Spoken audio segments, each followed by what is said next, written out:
Dia mewakili 4 sistem dalam Islam. Sistem apa? Saya panggil sosial ataupun ijtimaiyah, sistem ekonomi, iktisadiyah, ekonomi.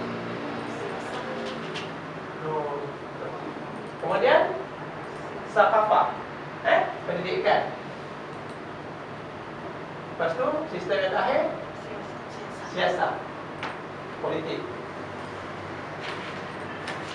Kita kena jelas benda ni. Sebab anak-anak kita kena tahu bahawa dalam 4 ni saja dia tak bukan dipanggil, tapi cukup ke rumah sini, dia mesti ada dia punya pelindung dia, bumbung dia. Bumbung dia ini, sorry, ini kira isteri nak pakai bumbung.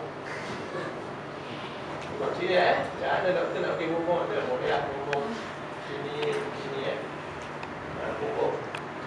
Ini bumbung ni adalah apa ni? Yang jaga Islam semua sekali, jihad. Ini kena jelas kepada patut kita. Yang jaga Islam ni adalah jihad. Tapi pada hari ini jihad telah dijadikan sebagai isu terorisme. Sedangkan jihad merupakan penjaga kepada Islam, sama ada untuk jaga Islam ataupun untuk menyebarkan Islam. Okey, ini simple.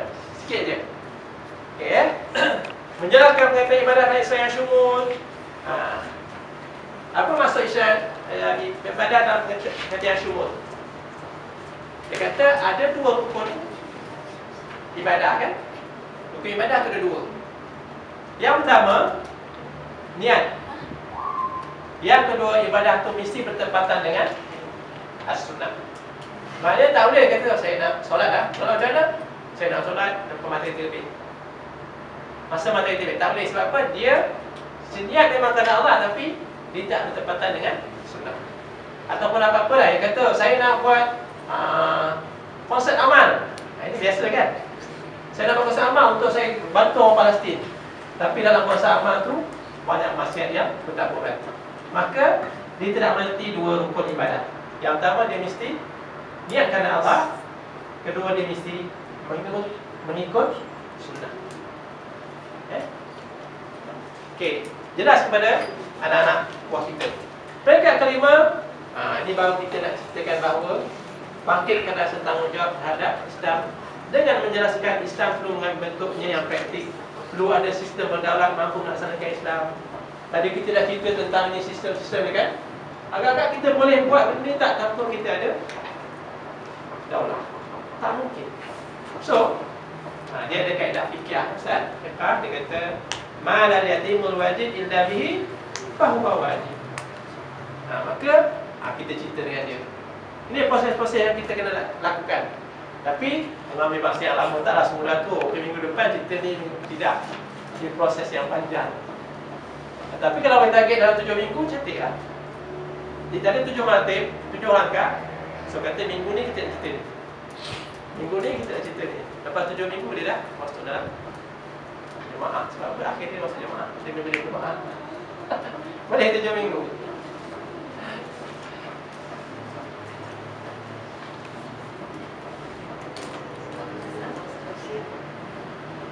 Teruskan pembinaan sehingga dia sedar mas'uliyahnya.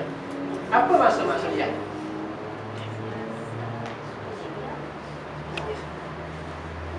Kita nak cerita dia ni sebab tu anak-anak bila dalam dakwah kita kan orang nak masuk usrah tu pakai saya nak masuk usrah lah.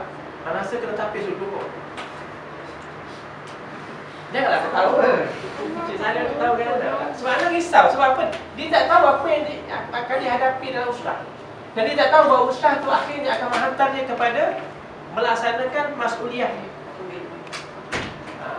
Sebab usrah ni anak sangat concern sebenarnya dengan usrah ni. Sebab apa? Bagi anak, usrah ni dia merupakan suatu sistem yang memang dia sawabih dengan ikhwan. Dia bukan dengan jemaah-jemaah lain. Dan ustaz pun adalah hasil daripada ijtihad Imam Al-Banna. Setelah 15 tahun dia melaksanakan dakwah dengan berbagai uslub atau kaedah. Akhirnya dia meyakini bahawa dengan usaha dia akan menyampaikan apa yang dikehendaki. Dan akhirnya selepas 50-70 tahun, lama tau 70 tahun, akhirnya dia membuahkan hasil yang ada pada hari ini. Dan Ana betul bila kalau orang hantar dalam email ataupun orang PAS, Ana selalu cakap dengan Ana YDP, Ana boleh berjumpa dengan mereka, tapi jangan expect bahawa orang ni akan boleh disusun dengan mudah dalam usaha. Sebab kadang-kadang dia nak masuk tu sebab dia tu, dulu saya pergi satu program, dia suruh jadi ahli. Kemudian dia kata ada usaha tu, dia ingatkan usaha tu adalah majlis ilmu. Kan usaha memang dia majlis ilmu, tapi dia lebih daripada majlis ilmu. Kan? Jadi kalau macam mana kita nak sebut maknanya kita kena melaksanakan dakwah fardiyah dulu lah. Tengok, jumpa dia, bincang dengan dia, tengok latar belakang dia. Sebab Ana pernah lipas macam-macam pun. Ada dia masuk usaha sebab nak bincang masalah dia, masalah dia dengan keluarga. Yang kita banyak gitu kan. Bukan kita masalah maknanya kita tak nak meladeni umat, tapi pada masa sama kita kena memilih keutamaan. Tak apa. Saya nak kongsi. Apa maksudnya yang kita nak bina dalam panduan kita? Yang pertama, dia ada tanggungjawab terhadap diri dia kepada Allah, dan dia ada tanggungjawab diri dia kepada manusia.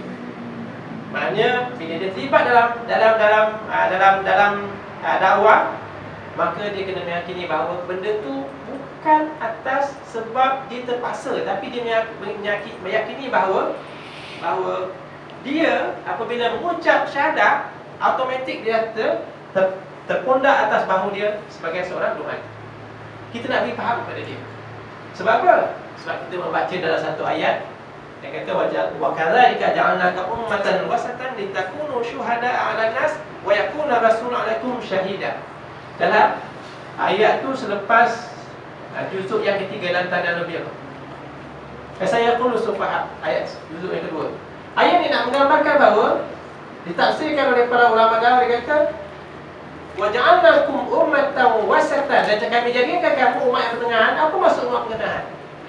Kalau zaman sekarang umat pertengahan yang ditafsirkan oleh kajian sekarang adalah wasatiyah. Anda pun tak tahu apa wasatiyah sebab tak baca lagi dia punya pandangan dia kan. Dia sebut wasatiyah kan.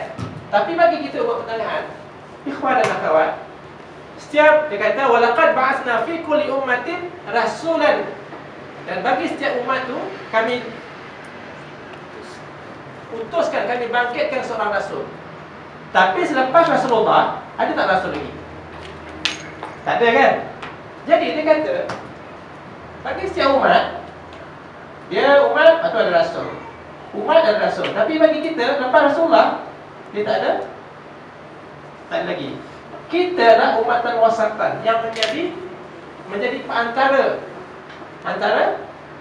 rasul dengan umat. Kita adalah yang menyampaikan. Itu dia bagi syahadatul haq. Dia bagi syahadatul haq.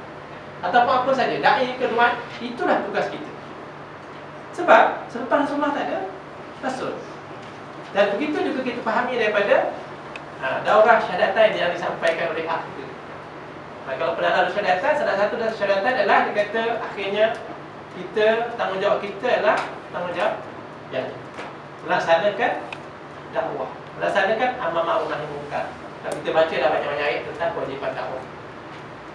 Kita adalah penghubung antara Rasulullah dengan umat.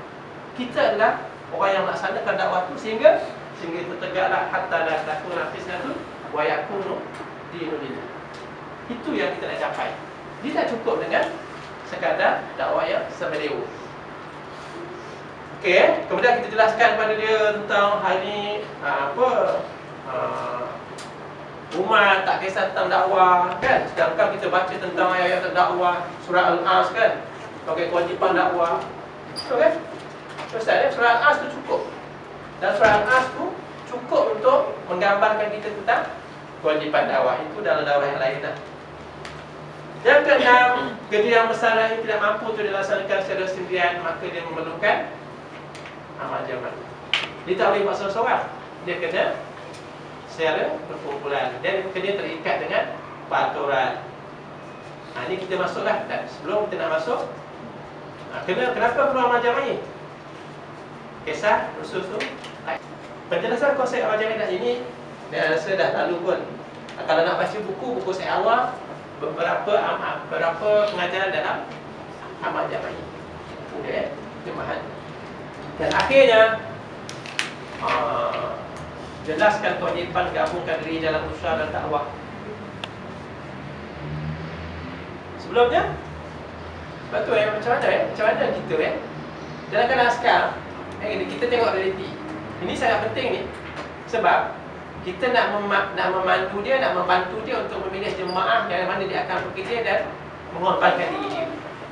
Dan kita yakin jemaah kita kan? Kita tak yakin.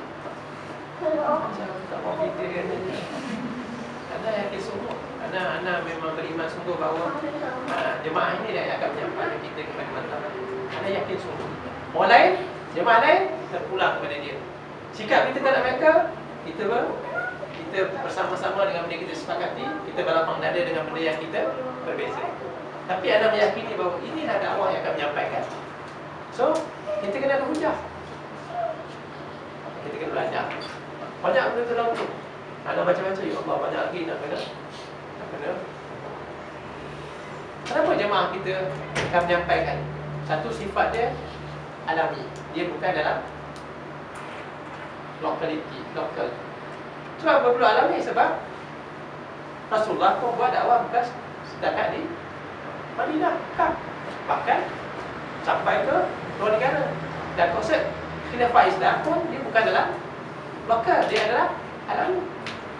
Dan dakwah Islam itulah universal. Itu kita lihat dalam 7 ciri-ciri dakwah kita dalam tajuk Muktamar Khamis.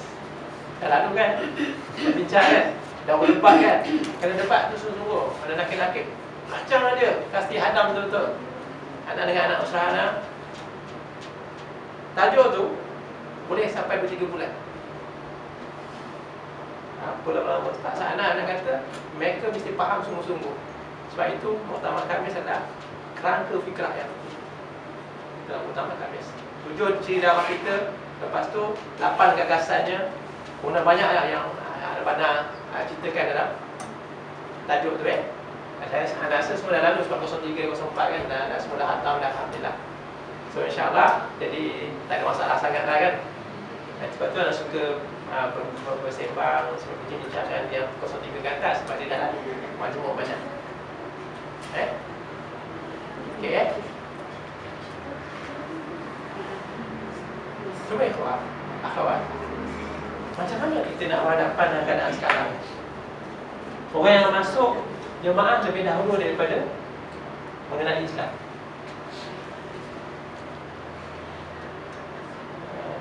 Akhir-akhir macam tak setuju kan anda. Terkebut dari dia, mana dia kita betul. Kan dia jadi haji dulu sebelum dia ikut tarbiyah kan. Sebab Anda memang banyak pengalaman lah berkenaan dengan bermacam orang yang masuk kan. Cara masuk dia. Cara masuk dia. Jadi dia punya memang pada dalam diri dia tu memang dah ada fikrah lain lah. Jadi kita nak bagi dia faham tu memang susah. Dan memang sampai yang ambil keputusan memang dia keluar. Anak rasa tu tak ada masalah, masuk dari pintu mana pun tak ada masalah. Tapi akhirnya kita kena buat dakwah dia. Sebab tu anak kata sangat penting. Dia dah usah, tak apa dah usah. Tapi kita kena berumayasyah dengan dia, tengok dia punya perkembangan dia. Kalau sampai satu masa dia tidak boleh menerima fikrah, kita kata kasih. Sebab kalau tidak kita akan pasir masa. Kita dah expect dia akan menjadi pekerja kita. Sebab yang kita tagih ikhwan, dia bukan kita nak cari orang yang soleh. Dalam binaan kita nak cari orang yang pekerja dakwah. Pekerja dakwah dia mesti sanggup untuk menerima arahan dan juga berkorban. Yang lain dia ada dia punya medan dia. Kita ada buat program KBM, dia nak join, join. Kita ada buat majlis korban, dia boleh join. Sebab itu adalah untuk di luar lingkaran. Sebab apa dia macam ni. Tak habis lagi. Tapi kan kita punya lingkungan kita macam ni. Ini adalah kita. Ini kadang-kadang inti. Kemudian di luarnya ada orang dalam usrah. Usrah ni usrah 02, 03 tapi sepatutnya 03 dah tak ada kat sini lah. 03 kat sini sebab dia dah 03 apa kita panggil 03 dalam dakwah kita? Dia panggil muntasib. Apa maksud muntasib Ustaz? Bertanya Ustaz lah, tanya kata saya tak tahu ni. Ustaz lah. Apa maksud muntasib?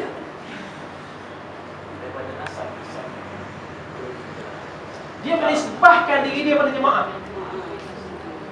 Dia dah masukkan diri dalam jemaah. Dia bukan orang ni datang program. Bukan, itu bukan 03 tu. Kalau sudah datang program susah. Tak, bukan kata mak sini ya.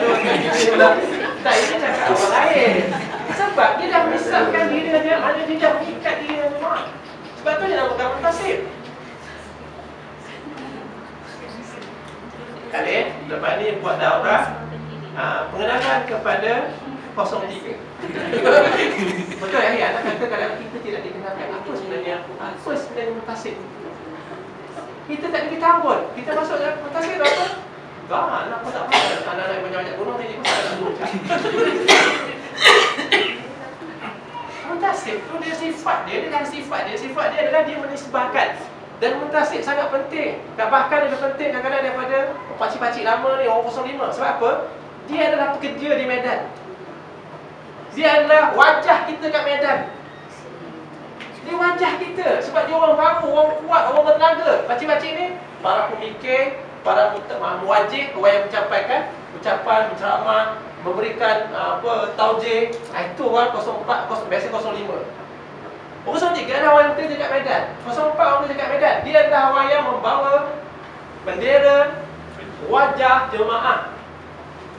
Dia tak boleh ada amal-amal akhlak-akhlak yang buruk. Sebab dia akan memberi kesan kepada jemaah. Jangan pernah turun pula. Mana sebab tu anak bangga dengan jemaah kita. Anak-anak sangat izah. Walaupun anak rasa saya juga cakap pun sikit tak boleh. Tapi anak sangat izah dengan jemaah. Sebab apa yang disusun tu dan silibus modul yang dia buat kita tu memampu kita menjadi, kalau 05 tu dia mampu jadi ustaz dekat surau, penceramah kat masjid. Kan kita belajarkan kitab Al-Hikam tu kan, perhimpunan ilmu dan hikmah kan, yang ilmu Rajab kan. Kalau habis tu duduk kat surau hari Ahad, cerita tentang hadis niat. Entah boleh cerita niat ni, bagaimana niat boleh batal. Selepas lama amalnya, apa jadi niat, dia ubah niat dia mungkin. Apa jadi, batal tak niat dia. Sebab entah dah baca dalam tu. Dan dibincangkan secara terperinci. Hebat tak kita punya silibus itu. Tapi masalah kita lalu. Kita tak hadam. Sedangkan kalau kita hadam tu, kita boleh minta zikrah at any time, impromptu, bila-bila masa. Ada baca, kata hebat. Hebat sebab apa? 01, kita cuma hafal hadis dan maksud dia. 02, detail sikit. Kan? Buku yang dah detail sikit. 03, dah cerita panjang. 04, 05, lagi panjang. Sebab dia nak jadikan kita orang yang hebat. Jadi, tanya kepada 03 dan 04. Sebab apa? Hari ini kita sebenarnya dah menisbahkan diri kita dari jemaah. Kita adalah wajah-wajah jemaah di luar. Orang tengok, oh ni ikhwan. Anda suka sebut ikhwan. Sebab anak, ikram pun boleh lah. Tapi anak, sebab ikhwan tu dia lebih, nama dia tu lebih sawak, lebih gah. Ini patutlah dia macam ni. Sebab patutlah dia macam ni. Sebab dia ikhwan, patutlah. Dia buat TSC pun bagus. Itu kat sana lah kan, betul. Tapi kat sini, dia ni memang baik sungguh lah. Raja Allah, mesti dia ikut apa-apa. Sehingga dia jadi anak meyakini sungguh kita dalam tarbiyah kita. Rasa 20 tahun kita boleh sampai. Janganlah nak cepat-cepat sangat. Sebab proses tu ambil masa. Ikhwan di Mesir buat berapa tahun? Masa Syekh Juan Amin, dia kata, orang tanya dia, bagaimanakah ikhwan di Mesir boleh mencapai ni? Dia kata, tuan, dia kata, sesungguhnya kami telah melakukannya 70 tahun yang lepas. Masa dia datang di CCMS kat sana. 70 tahun kami dah buat, dia kata. So kita jangan risau, kita baru 30 tahun. Puluhan tahun. Puluhan tahun. Tapi jangan risau, tapi kita kena tengok apa kekurangan kita. Allah tersebut, kita jangan risau dengan apa yang ada sekarang, tapi kita tengok apa yang hebat dalam jemaah yang kita boleh menuju kepadanya. Jadi kalau kata 03 kan, kata apa Ustaz? Kita yang kena Ustaz, kena bagus Ustaz. Kena baca bahan-bahan dia. Tanya dengan Rabi, nakib kita. Anda baca dalam majlis, kalau nakib pun kena tanya juga. Kan? Tapi kalau kita kata, alhamdulillah nakib anda macam ni. Jadi tak adalah tugas nak baca. Dia kata ungkapan dia apa? Dia kata ini lain pula Dia kata tak sekadar lain, tak nak. Lain lah, tu dah habis.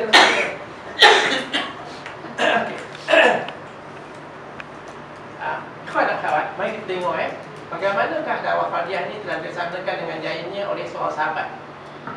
Antum kena Mus'ab bin Umair. Sudah tahu bagaimana dia boleh menghimpunkan seluruh orang Ansar jadi Islam? Baca cerita. Sekejap kita tengok ceritanya. Sikit je.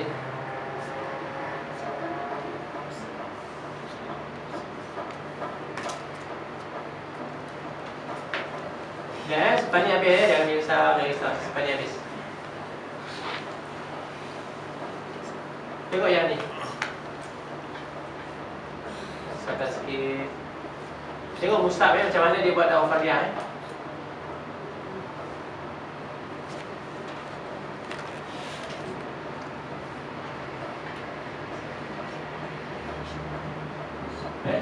Begitu juga tindakan Mus'ab bin Umair ketika dihantar Rasulullah SAW ke Madinah selepas bai'ah Aqabah pertama. Antara yang memulai Islam tangan Mus'ab bin Umair ialah Sa'ad bin Mu'az, Sa'ad bin Uqabah dan Mus'ab bin Hudayr. Ini adalah ketua-ketua kabilah. Tapi yang paling besar adalah Sa'ad bin Mu'az. Sa'ad bin Mu'az adalah ketua Ansar. Kaum Ansar. Bagaimana dapat? Antum tengok baca kita kat bawah ni. Kita baca sikit sebagai satu gambaran kita bagaimana kehebatan melaksanakan dakwah fardiyah. Dia memilih dia punya target dia. Itu ada sebut dengan doktor tadi, target target tu.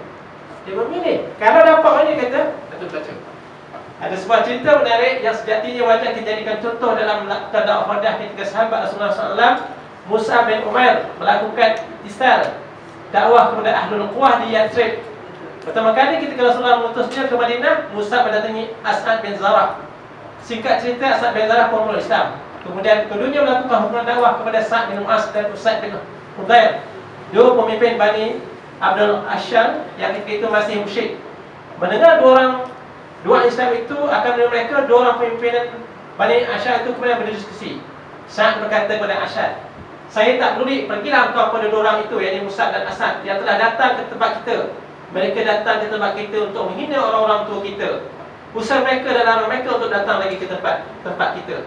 Mus'ab bin Hudayr pun kemudian mengemas alat-alat perangnya. Bawa alat perang tu jumpa dengan Mus'ab. Tapi Mus'ab ni seorang yang tenang Dan pergi ke tempat Mus'ab dan As'ad. Ketika As'ad melihat Mus'ab datang, dia berkata kepada Mus'ab, inilah pemimpin kaumnya. Dia telah datang kepada anda dan berlaku benarlah kepada Allah dan berbicaralah kepadanya.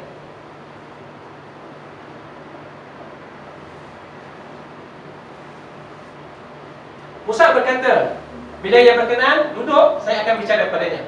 Tak lama kemudian Usaid bin Hudayr telah di hadapan mereka dengan wajah marah. Ia berkata, apa yang kamu semua bawa pada kami? Celaka kamu semua. Apabila kamu masih ingin hidup dengan tenang, Mus'ab berkata, silakan duduk dan dengarlah baik-baik. Bila anda suka, terimalah. Tapi bila anda benci, maka kami akan pergi meninggalkan anda.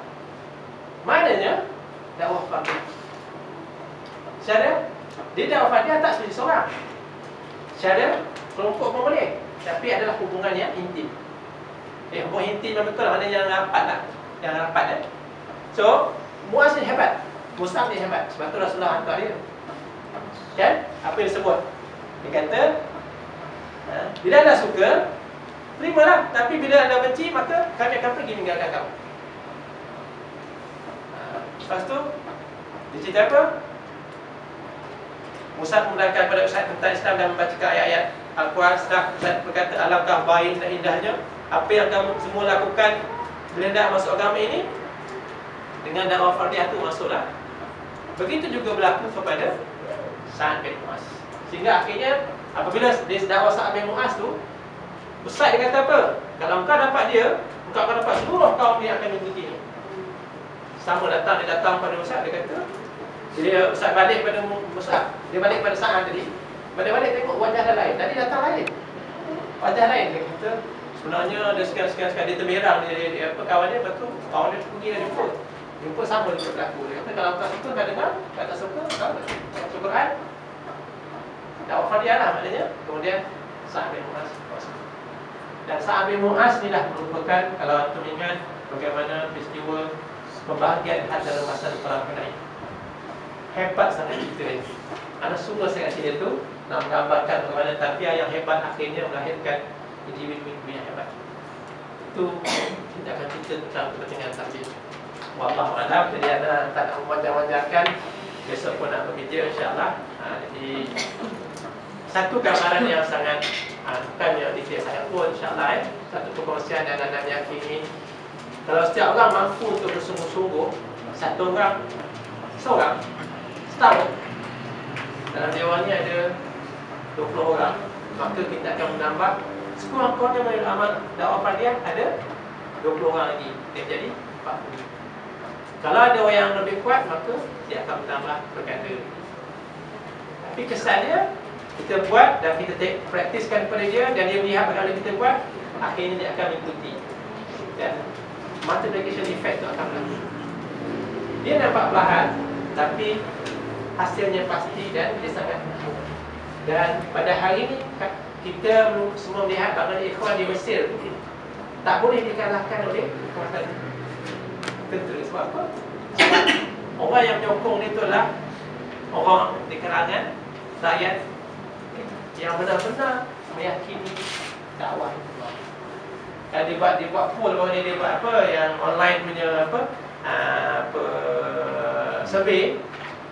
Dia kata yang menyokong dia adalah dan tak sure 63% dia buat, 63% banding 37 ataupun 67 33. So, satu persen ni tak ambil peduli. Kenapa kata tak ada yang ni? Dia boleh jatuh at any time. Kalau tak ada grassroots punya kekuatan individu-individu yang sanggup mati, yang keluar dari hospital, dia kata saya berbangga untuk mempertahankan pejabat ikhwan, dan kalau saya keluar ni saya akan bertugas lagi untuk terus menjaga saya punya dalam hospital. Tuan-tuan murah dia dalam hospital, dia kata apa yang kamu nak selepas keluar, saya akan bekerja lagi untuk menjaga jemaah saya. Lahir orang ni adalah hasil kesan daripada tarbiyah yang dalam Fardiyah sangat besar. Tapi berapa lama? Kan? Puluhan tahun, hampir dah 9 tahun. Tapi begitulah yang kata saya Mustafa Masyur. Janganlah kita dalam apa? Golongan yang tergesa-gesa, kita jangan tergesa-gesa nak mencapai memetik buat sebelum para kaumnya. Dan kadang-kadang bila kita ria sangat dalam politik, anak akan risau juga. Sebab ahli kita dalam berapa ribu ahli kita? 10,000. Betul 10,000 tu, itu pun kadang program tak datang. Sebenarnya anda cakap direct ni. Sebab tu kadang awak cakap ada ni mau laser kot. Kadang risau. Usah kadang tak datang. Tak tahu usah tanpa sebab, tanpa alasan. Suka datang, tak datang, nak balik, boleh balik. So agak-agak kalau awak ada kesusahan, bertahan. Bertahan tak? Ini yang bukan kesusahan, ini hanya program-program biasa. Jadi sebab tu nak kata kita kena semak semula, kena tengok semula sejauh mana kekuatan grassroots kita, sehingga akhirnya bila kita seperti kata apa? Kata Salafi, orang Salafi itu cakap. Tapi Ikhwan boleh sebut, kata yang datang ini adalah sebahagian sahaja daripada mereka, berjumlah hampir jutaan di Kairo. Di kampung-kampung kami masih ramai lagi orang yang kalau kami seru dia akan datang. Kita boleh cakap macam tu kan. Tuan-tuan yang datang ni Kat sini aja. Kalau saya panggil orang kat luar ni, penuh sini tuan-tuan. Boleh. Jadi bila anda baca, anda kata memang dia telah melakukannya puluhan, hampir ratusan tahun dengan dakwah yang tepat dan sangat teliti. Kata kita wasilah dakwah, sebab benda tu adalah fikrah kita. Dia tidak boleh diubah, dia mesti diikut. Jadi ikhwan dan akhwat, insyaAllah nak mohon kemaafan atas terjadinya kata-kata banyak kritik, banyak. Tapi insyaAllah anda yakini kita ikhlaslah kepada Allah. Apa pun keadaan kita pada hari ini, carilah kekuatan dengan hubungan kita dengan Allah. Kemudian tambahkan bacaan walaupun dia termasuk dalam silibus kita. Dan anda menasihati diri anda dan antum, bacalah buku-buku fikrah yang ditulis oleh syekh-syekh kita yang lama.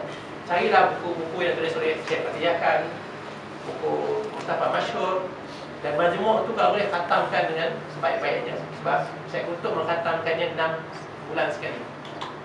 Syekh Kutub dia khatam majmuk 6 bulan sekali. Dan kalau ikhwan dan akhwat dengar saya Syekh Hamid cerita, hafal fingertips. Majmuk tu, majmuk saya fingertips. Anda kena dengar kata ini kod kat sini, kod kat sini. Detail. Sebab apa? Sebab itu adalah fikrah. Di situlah terdapat fikrah kita. Jadi anda meyakini insyaAllah dakwah kita pasti akan mencapai kemenangan sooner or later. Tapi adakah kita adalah sebahagian daripada penyumbang kepada kemenangan itu, atau kita sekadar penonton-penonton yang duduk di tepi-tepi. Jadi kita mohon kepada Allah memberi kekuatan daripada kita supaya kita dapat menyumbang dengan sebaiknya. Macam mana kita nak menyumbang, tuan-tuan? Kata pertama, lahirkanlah amal walaupun kita sedang mati. Iaitu anak-anak kita pastikan berada dalam jemaah. Anak-anak kita ni ikut tarbiyah ini dengan sungguh-sungguh, sebab matinya kita tidak mematikan amal kita, tidak mematikan pahala kita. Kalau tak ada anak-anak tu kan, kita ada anak-anak usrah. Benalah anak-anak usrah sama mungkin, sebab matinya kita, dia tidak mematikan amal jariah. Anda meyakini, anda sangat-sangat yakin benda ini. Dari dulu anda yakin, dan sebab tu anda meyakini bahawa membawa usrah ini merupakan satu cara bagaimana anda nak memanjangkan umur anda. Bukan panjang umur sebab anda boleh hidup lama, tapi panjang umur sebab dakwah akan diteruskan oleh anak-anak usrah. Wallahu a'lam. Jadi mudah-mudahan Allah memberi keberkatan kepada malam ini, dan apa yang kita bincangkan ini mudah-mudahan Allah Ta'ala memudahkan kita khatam, dan kemudian kita melaksanakan di dalam kehidupan. Sebab ini adalah satu tuntutan daripada tuntutan dakwah kita. Dia bukan benda yang optional, tapi dia merupakan obligation. Jadi mudah-mudahan Allah memberi kekuatan pada kita. Ikhlaskanlah kita punya niat kita, dan kemudian carilah jalan untuk kita bagaimana nak menyampaikan dakwah kepada setiap orang yang kita temui. Jadi kemudian kita memilih siapakah antara mereka calon-calon yang kita boleh bawa dalam jemaah dakwah dan jemaah kita, dan kemudian kita berharap bahawa akhirnya dengan sesuai dengan ayat apa ayat tadi, ayat 146 tadi, ramainya bilangan kita dan adanya kualiti kita, maka kita akan mencapai kebenaran dengan izin Allah. Jadi wassalamualaikum warahmatullahi wabarakatuh. Dan ada sesi jawab.